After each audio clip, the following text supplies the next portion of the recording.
In this episode of the Boundless Life podcast, what's the blood of very healthy old people look like? Time hacking your exercise, the best way to filter your blood, and a whole lot more.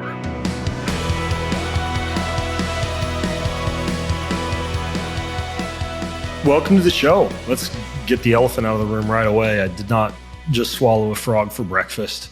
I've actually just moved to my brand new home in the sticks of North Idaho. And I'm sure during the process of moving, I was exposed to all sorts of fancy, friendly new viruses and bacteria and the like, and I have a little bit of upper respiratory congestion going on. It's interesting. I'm often asked by people what I do when I get sick, because I actually do tend to get over illnesses pretty quickly. And of course, I do those things that a lot of people know about, right? Like I step up the vitamin D. I actually do what's called the vitamin D sledgehammer. I take about 50,000 international units of vitamin D when I first start to feel a little bit of something going on. I take vitamin C and zinc in the form of a product called Kion Immune. I step back the exercise. I do some sauna and sweat things out. But here's a few interesting things that I do when I'm sick that seem to really, really help me out quite a bit. And these kind of fly under the radar. They're kind of fringe. They're probably considered to be biohacks, but I'm going to say them anyway, anecdotally, as an N equals one. I'm not a doctor. Don't misconstrue this as medical advice. One of the things I do is I really focus on lymph. So when I'm sick, I do a form of lymph drainage I learned from a doctor named Perry Nichols. You can find this online. It's called Perry Nichols Big Six. I'll link to it in the show notes if you go to bengreenfieldlife.com/485. But it involves rubbing and tapping each of the areas where there's a high concentration of lymph nodes in a certain sequence to allow for better lymph circulation. And the areas that you rub and tap are, first you start with the chest. You rub the chest area, kind of underneath the clavicle. Then you tap. Then you move up to behind the neck. You rub, and then you tap. And you're rubbing for about 10 to 20 seconds, tapping for about 10 to 20 seconds. Then you move down to the area right in the front of the shoulder. Rub and tap that. And then the stomach, you kind of rub and tap or slap the stomach. You move down to the groin and you rub and tap that area. Then you finish with the back of the knees. And what I do is after I finish rubbing and tapping each of those areas, I jump up and down on a mini trampoline for about 5 minutes. It actually really helps with kind of lymph stagnation. It also helps a ton with constipation if you tend to struggle with that. And you can do that protocol, anywhere. If you're traveling, it's great for kind of keeping the immune system supported. So that's one thing is Perry Nichols Big Six. He's a doc who I think he's a doctor. I don't want to stick my foot in my mouth, but I'm pretty sure he is, who developed this protocol. And I've been doing that for a few years. Another thing that I do is I nebulize. I use a nebulizer, which is a small mask that you wear over your nose that kind of turns via water-based, almost like a humidification, turns things into small particles that you can breathe into your lungs and your nasal cavity. And I nebulize hydrogen peroxide. I use about 1 part hydrogen peroxide, just a 3% hydrogen peroxide solution that you can get at CVS or Walgreens or the grocery store. And I mix that in 10-to-1 solution with water. And I nebulize for about 8 to 10 minutes a day, just while I'm getting some work done on my phone, wearing the mask.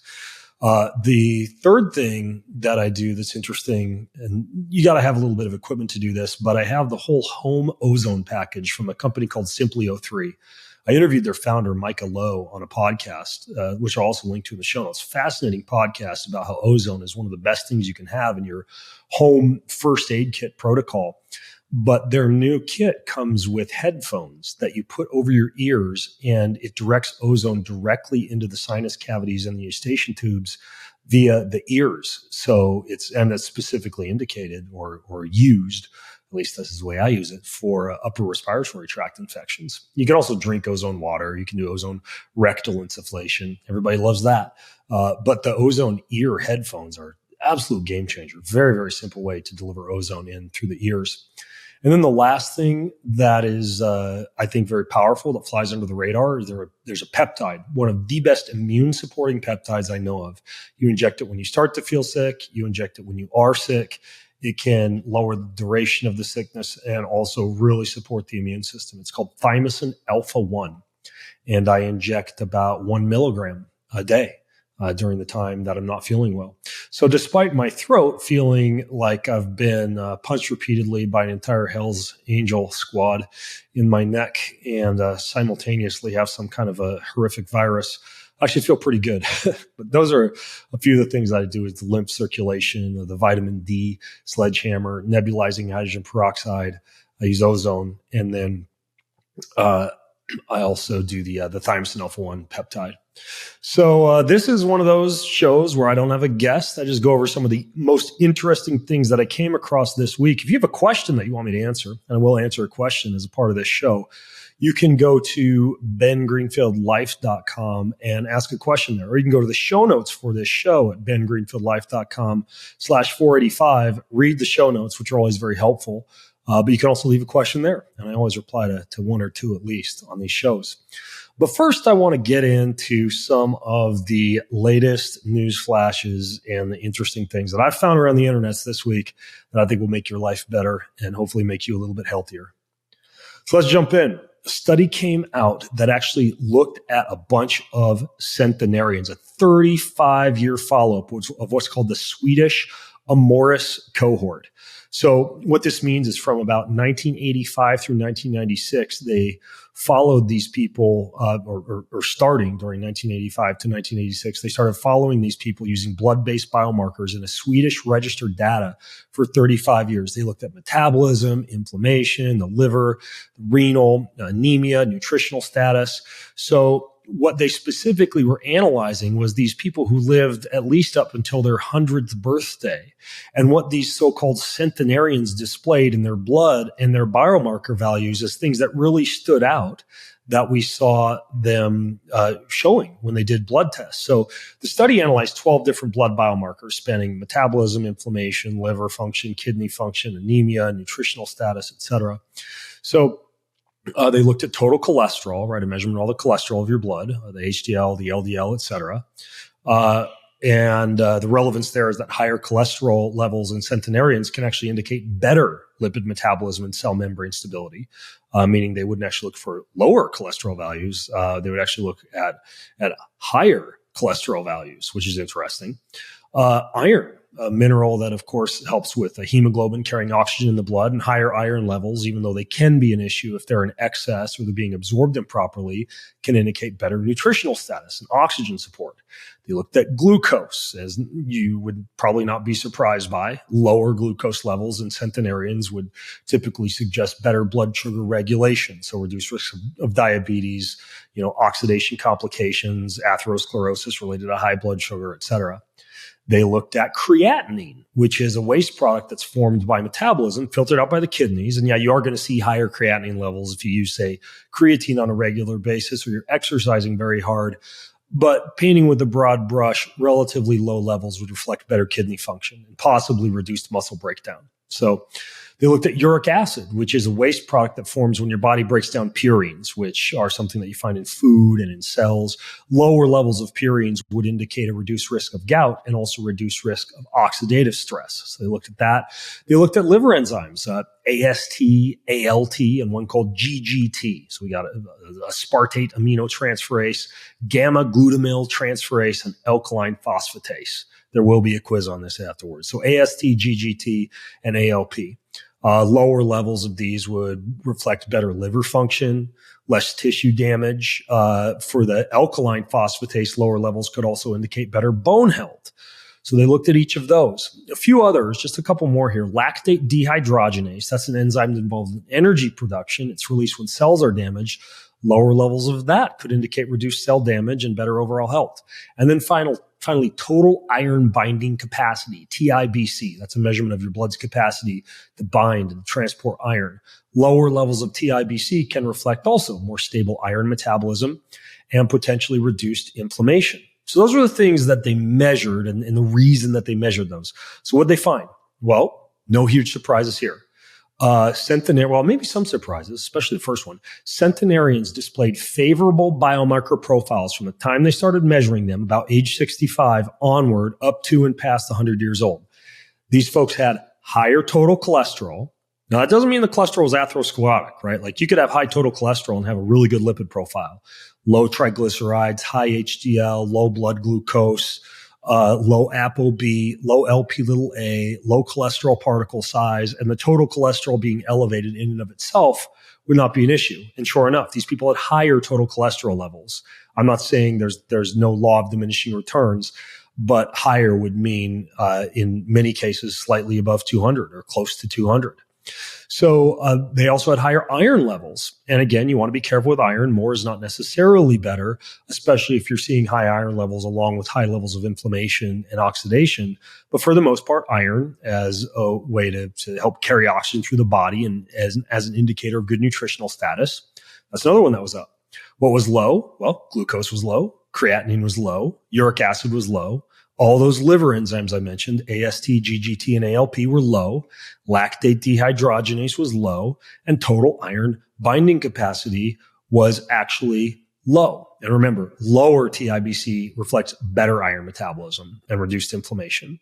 So this was really interesting because we could start to use biomarkers like this and do a panel like this. And you know, many companies out there, whatever, what are the big ones? Cyfox Health, Function. I think More Plates, More Dates. Derek over there, he has a test.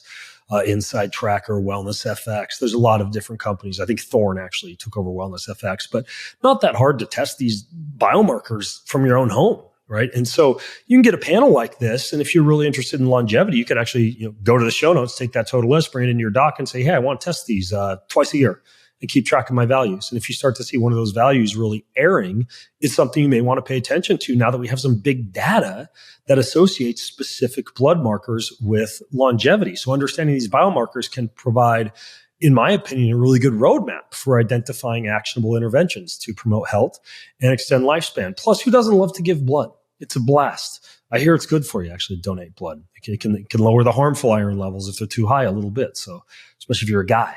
So there you have it. I thought that was very, very interesting. It's very helpful takeaways from that. So the next one that I came across that I think you'd find interesting was, we're seeing seed oils right now kind of, I guess thrown under the bus. I think in many cases for good reason, especially those that are rancid, that have been oxidized, exposed to high levels of light, high levels of heat, fried over and over again. It doesn't mean all seed oils are bad though. I mean, I use avocado oil all the time. Technically, I think avocado is a fruit. Olive oil, you could classify that as kind of a seed oil, but they're not. The processing of them is not problematic. It doesn't result in a lot of the issues that we see with many of these other seed oils. But there was a recent investigation into one particularly popular seed oil, one that I like, is very tasty, and that was sesame oil. Sesame oil. And it was very interesting what they actually found about sesame oil. So what they did was a meta-analysis, a study of studies, and they looked at a whole bunch of studies and clinical trials on sesame oil and whether or not sesame oil is actually healthy for you. This was very interesting because the main findings of this systematic review and meta-analysis were that fasting blood glucose was significantly reduced with regular consumption of sesame oil. Hemoglobin A1C, a long-term marker of glycemic control, was also lowered with regular intake of sesame oil. It didn't seem to have a significant impact on insulin levels. There is a marker of lipid peroxidation and oxidative stress. It's a long one. It's called malondialdehyde, or MDA. That was significantly reduced with regular consumption of sesame oil. And when I say regular consumption, in most of these, you're looking at the equivalent of about a half to a full shot glass worth per day. I measure everything based on alcohol and cocktails, obviously. So not a ton, you're not eating oodles or drinking oodles of sesame oil, but using it, as a condiment in a way. Systolic and diastolic blood pressure were reduced with regular sesame oil consumption. Body weight was significantly lower, 0.62 kilograms lower, which is actually a significantly lower body weight, and a significant reduction in body mass index as well with regular consumption of sesame oil. So there's a lot of favorable effects of using this, I think, very tasty cooking oil. I like it on rice, for example. I like it on a cold salad.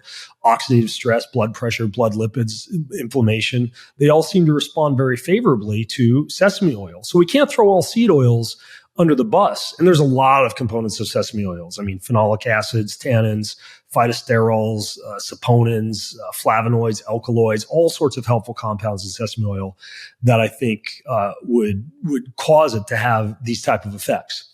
Now, one thing that you should know is that sesame oil's smoke point is not that high. It's about 350 degrees. So I actually don't ever use, I just kind of play it safe. I don't use sesame oil in high heat cooking, baking, frying, etc. at all. I only use it in cold preparation. But sesame oil, let's chalk one up to the benefits of it. And it's one of those seed oils that I don't think is going to be an issue or problematic if you're getting good sesame oil.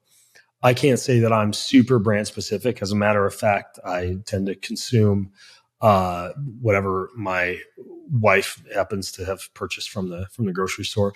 There's one company that makes a really, really good version called Activation Products. That's owned by a friend of mine named Ian Clark. I know they have a really good sesame oil. That's not the one that I have on hand right now, but I'll tell you what you want to look for: cold pressed. If you can get cold pressed oil of any variety, it's always going to be a little less prone to oxidation. So just a good cold pressed sesame oil would be a great thing to add in to make food taste healthier and not run away with your hands in the air screaming like a horror movie from all seed oils. All right, so let's get into another one that was interesting. I like to do single set to failure resistance training. I have a fancy machine in my office. Well, not in my office, in the room behind my office. Actually, if you're watching the video version of this show, you can see two bicycles behind me. I have a vibrating bike called a Rev bike and a Carol bike. Those are like my office bikes for quick workouts. But then if I open that door behind me, I have a gym with all my biohacking equipment. It's a great gym. I got a vibration platform and a incline treadmill and a Vasper and this ARX, single set resistance training to failure. It's a great gym. Fantastic gym. Sounds like Trump's describing my gym. It's the best gym I walked in. It's the best gym in America. Home gym, maybe. My apologies for the Trump impersonation. But anyways, this ARX, it's a 2 horsepower engine, and I'm fighting against this giant machine, doing super slow training, one single set to failure. You can do this if you're at a Nautilus machine lineup at a gym. There's another little portable tool that's very nice. It's based on the concept of variable resistance training to failure. It's called an X3 bar. John Jaquish, who I've interviewed on my podcast, he invented that thing. So based on my real interest in this idea of using single set resistance training to failure, this paper recently came out. It's called Muscular Adaptations in Single Set Resistance Training Performed to Failure with or without repetitions in reserve. That means, getting close to failure and having a certain number of repetitions left that you can still do. Well, the study really shows that there is a lot of potential for single set resistance training, right? So for me, for example, do one set of deadlift, one set of chest press, one set of pull down, one set of squat, one set of overhead press, and one set of row to failure. Like nothing left in the gas tank after each of those sets, but I'm not doing multiple sets, right? And I can get through all that in 25, 30 minutes max if you count the recovery time between each set, because I'll take 2 to 3 minutes between each one, doing a little bit of core work, riding the bike, letting myself recover, and then coming back and hitting the next set. So it works, and it works fantastically for maintaining muscle growth and muscle strength with a very low amount of time required. And this article or this paper backs that up. But what's important is that you must train close to failure to get it done. You'll still get some benefits from sub-maximal intensity, but whether you're going with a lightweight and doing a whole bunch of repetitions to failure, like dropping and doing, 50 or 100 push-ups, right? And that's your set for push-ups, that one set to failure. Or whether you're going very heavy, like you're putting a Nautilus machine on a really heavy stack and you're doing 20 seconds up, 20 seconds down for 6 reps, right? So low load, high rep, or high load, low rep. It doesn't seem to matter because muscle fiber activation is unaffected by the load or the repetition duration if you're performing resistance exercise to task failure. I'll say that again. Research indicates that muscle fiber activation is unaffected by the load that you're using, how much weight you're using, or the repetition duration, right? How many reps you're doing or how much time that the set lasts, as long as you're going to failure. Because if you're going to failure, you're recruiting as many motor units as possible. You're activating a lot of slow twitch fibers and fast twitch fibers. And this is based on something called Henneman's size principle, right? That states that motor units are activated in an orderly manner from the smallest muscle fiber to the largest muscle fiber. So when you're going to failure, what happens is initially motor units have a high threshold, fast twitch muscle fibers. These are type 2 muscle fibers. Those are activated to generate the necessary force to lift the load because they can provide a lot of force quickly. And that's critical for lifting heavy weights. But as fatigue sets in, those high threshold motor units become exhausted. And then the motor units with a lower threshold, your slow twitch muscle fibers, your type 1 fibers, those get recruited to then sustain the necessary force. Those slow twitch muscle fibers kind of help until you get really, really close to that failure scene. And if you're getting close to the failure scene, then by the definition I just gave you, you're recruiting a large number of motor units and you're working all the different types of muscle fibers and maximizing the mechanical stress placed on muscles. And that's what's critical for developing not only muscle hypertrophy or size, but also muscle strength.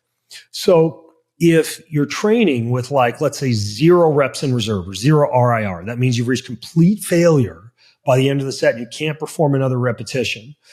You are going to get a lot of benefit out of single set resistance training to failure.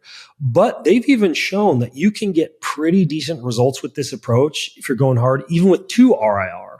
Like you get to 10 reps and you kind of feel like you could crank out another couple, but you might throw out your shoulder. If you do, you can hold back a little bit and you still get really, really impressive results with this whole single set approach. I think the mistake that I see people making, very similar to the mistake that I see people making with high intensity interval training, is they don't go hard enough. And I'll be interviewing Mark Sisson soon about this new book that he wrote called Born to Walk.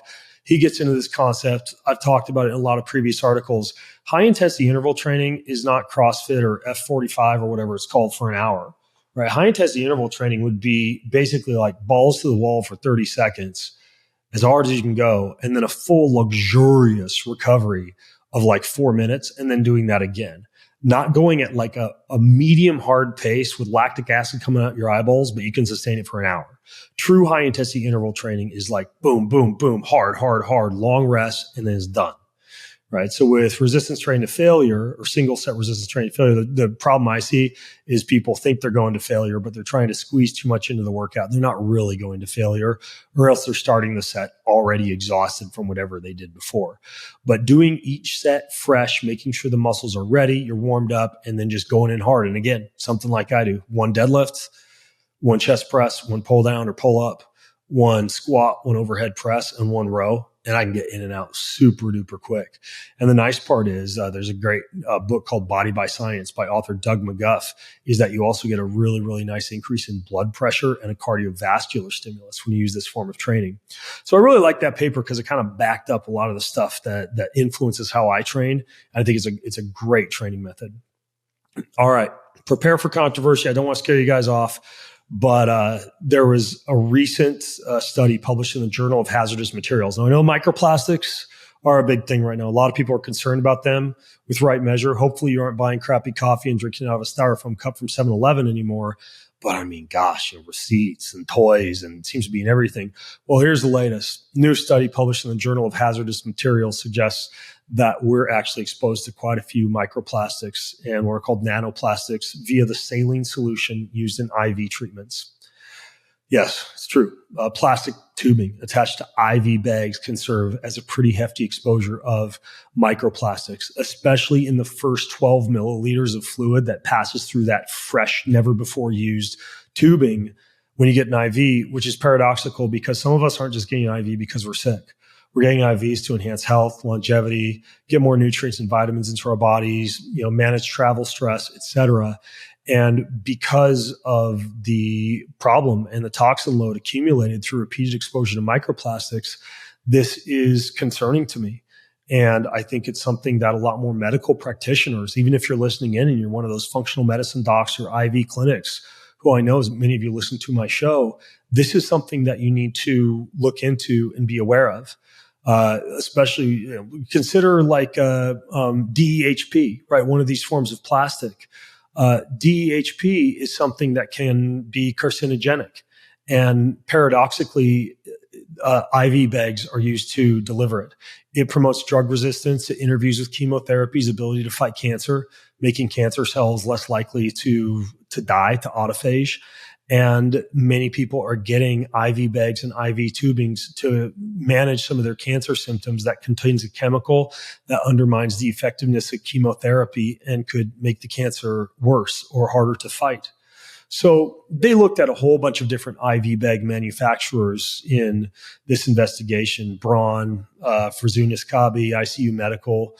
And there are some that have a portfolio of lower plastic bags, B. Braun, Fresenius Kabi, ICU Medical. These were some that seem to be doing a good job with their bags. But if a practitioner isn't looking into more toxic microplastic-free medical advice or devices, then the very, very best thing that you can do, because listen to me, if you go get an IV, you want to ask them to do this, pass the first 12 milliliters of fluid or pass 12 milliliters of fluid through the tubing before they start to put stuff into your bloodstream. That can be a very, very simple solution because most of the concerning plastics that they found were in those first 12 milliliters. So as long as you do something like that, it's at least going to help to protect you. And that's what I recommend doing. And I'm going to start asking people who give me an IV to do that as well. Like, hey, pass some fluid through this tube before you actually get it into whatever's cannulated into my vein. And I wish more people knew about this. And hopefully we can start to get more and more low plastic, low toxin IV bags and medical supplies out there, because plastics are used a lot in medicine. And it's so paradoxical, isn't it? But it's a concern. It's one of those tinfoil hat issues that I think you got to look into. So speaking of IVs, I did get a doozy of a question today. Mike asked, is it healthy to donate plasma to get rid of junk proteins? Is it healthy to donate plasma to get rid of junk proteins? Well, this is something that's been a hot topic lately. Some of you may have seen Brian Johnson, a former podcast guest of mine's recent documentary called Don't Die on Netflix. I watched it. It was fascinating. Some of it seems, admittedly to me, a little bit sad, a little bit hopeless, kind of like this undying, pun intended, quest for immortality and never dying when, whether you live to 75 or 90 or 120, like you're going to be old and wrinkled up at the end of the day. And I think more concerned about who you spent time with and who you loved and what your emotion was and whether you'd chosen to be happy and whose life you affected and whether you lived out the greater purpose in your life rather than how many days you spent huddled up in a hyperbaric chamber or cryotherapy unit, grasping at straws to live as long as possible.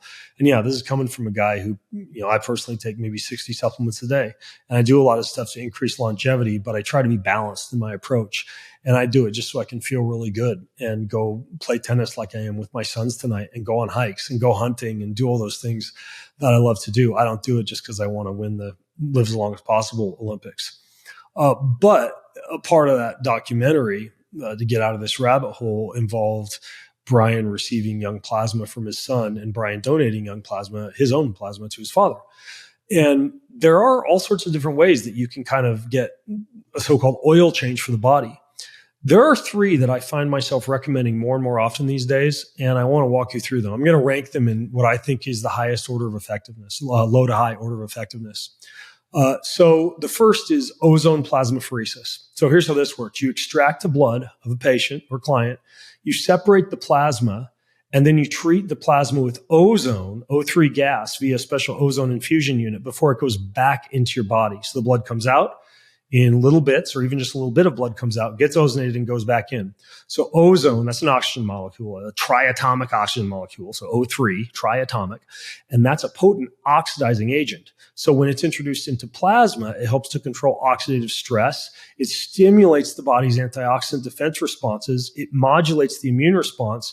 And it's very interesting because ozone also can improve oxygen utilization. It's bactericidal, it's virucidal, it's fungicidal. So if you have bacteria, viruses, or fungus, an ozone plasmapheresis protocol can help with all of those. And it reduces inflammation by sparking your body's own endogenous antioxidant production. So this is something that is not legal in all countries. It's legal in the US. It's not hard to find. Many companies do it. One example of a place where I've had this done is my friend Dr. Matt Cook's office, BioReset Medical in San Jose. You can find many practitioners who do this, but it's a fantastic way to clean up the blood. So ozone plasmapheresis, I'm a huge fan of that. But then we jump up to what I think is even more potentially effective, and that's what's called therapeutic plasma exchange, or TPE. My friend Dr. Darshan Shah at Next Health, who does these, he first introduced me to TPE. That takes out your plasma Right? And plasma is the part of your blood that can contain pathogenic substances like antibodies or what are called autoantibodies, immune complexes, and inflammatory cytokines.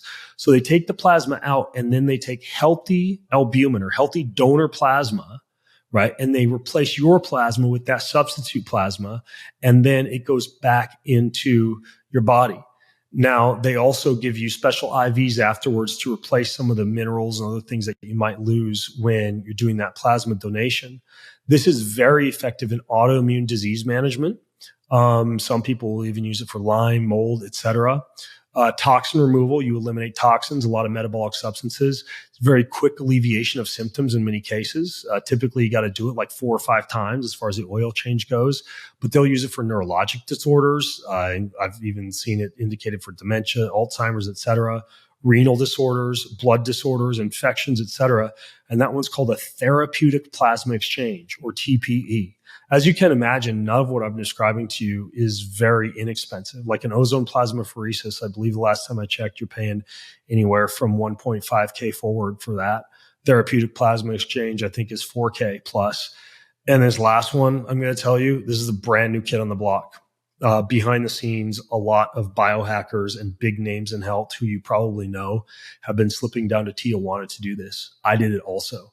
I fly into San Diego. They pick you up from the airport. They shuttle you across the border to Tijuana because this isn't approved in the US yet. And this is basically a blood filter called a Seraph 100. It was developed to help remove spike proteins from the body, from the you-know-what virus, and develops to control pathogenic organism buildup in the body.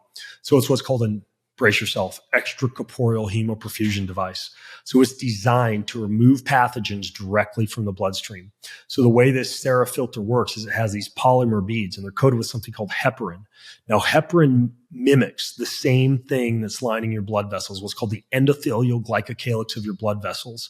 So these pathogens that would normally bind to the endothelial glycocalyx, they come out in your blood, they bind to the heparin in the filter instead, these heparin-coated beads in the filter, and that effectively removes them from circulation. So pathogens usually would target what's called heparin sulfate on cell surfaces. Instead, they're binding to these heparin-coated beads in the filter, and you're essentially just like cleaning up your blood. This isn't just plasma, it's whole blood filtration. So broad spectrum pathogen removal is the result. This thing's capable of absorbing bacteria, viruses, fungi, reducing bloodstream infections, people with long COVID, vaccine damage, et cetera. They're seeing incredible results with this. It aids in decreasing pathogen load in septic patients. And it is something that I will admit is not comfortable. You get a catheter right into the jugular vein and into the jugular in your neck, and then the blood comes out and this thing's in there, and you're laying in a hospital bed for 5 days, and usually you're there for 2 or 3 days doing multiple treatments in a row. So it's not for the faint of heart, but I think compared to ozone plasmapheresis or therapeutic plasma exchange, this Seraph 100 blood filtration is some pretty next level stuff. Unfortunately, you're looking at around 25K per filtration, and in many cases needing 2 to 3 filtrations to completely clean everything up from the blood. So this is like a 75K trip to Mexico. And it's something to be very effective, but obviously not a lot of people are going to pay for that. The company that I went through who did it, they're called Lumati, Lumati. They're based out of San Diego, and you fly in there and then they bring you across the border from San Diego. I'm doing a podcast with a Dr. Mink Jala, who's the physician who's done a lot of investigations into this. And it is an incredible, intriguing protocol. And they're doing work with cancer patients as well, I believe. I don't know how much I'm allowed to say or how much I'm going to get in trouble about saying, but I'm just reporting the news, folks. I'm not a doctor. I'm not telling you to go to Tijuana and get your blood sucked out. But Mike, whether it's healthy to donate plasma to get rid of junk proteins, I think it can be healthy. This isn't a donation of plasma. This is more of a filtration of plasma. You're donating it and basically getting it back. I suppose in the case of a therapeutic blood exchange, you're donating it and getting someone else's back. But either way, I think these can be very effective protocols. As far as actual plasma donation, I mean, people will use blood donation to lower, say, like high levels of iron. And that's the one thing that I've seen the most effective is to limit hemochromatosis, especially in men, to get rid of that. As far as using it for pathogenic management, I haven't come across any good data showing that it would do that. But others may know if you're just straight up donating plasma rather than doing one of these oil filter changes can help to get rid of junk proteins. But you can always leave your questions, comments, and feedback in the show notes. I know a lot of doctors listen to the show, a lot of practitioners, so you guys might be also able to tell Mike about plasma donation and if there's other options besides those I've just mentioned that could be helpful. So anyways, I know it's a whirlwind tour, the things that you can ask your doctor for to have your blood tested for to see if you have good markers for longevity, why single set resistance training to failure is so helpful and such a great time hack for exercise, the best way to filter your blood, why sesame oil isn't all bad, and why you need to ask your doctor if you get an IV to pass 12 milliliters of fluid through the tubing before they start your IV. So hopefully I've given you some useful information, despite, again, sounding like I've been punched in the throat. But hopefully you were able to put up with that. So all the show notes for this mini little Q&A with me are at bengreenfieldlife.com/485. That's bengreenfieldlife.com/485. Thank you so much for listening. Go to the show notes, leave your questions, your comments, your feedback. Give this show a thumbs up or a like wherever you're watching it. Until next time, I'm Ben Greenfield, wishing you an incredible week. Do you want free access to comprehensive show notes, my weekly roundup newsletter, cutting edge research and articles, top recommendations from me for everything that you need to hack your life, and a whole lot more? Check out bengreenfieldlife.com. It's all there. bengreenfieldlife.com. See you over there. Most of you who listen don't subscribe, like, or rate this show. If you're one of those people who do, then huge thank you. But here's why it's important to subscribe, like, and or rate this show. If you do that, that means we get more eyeballs, we get higher rankings, and the bigger the Ben Greenfield Life show gets, the bigger and better the guests get, and the better the content I'm able to deliver to you. So hit subscribe, leave a ranking, leave a review if you got a little extra time. It means way more than you might think. Thank you so much.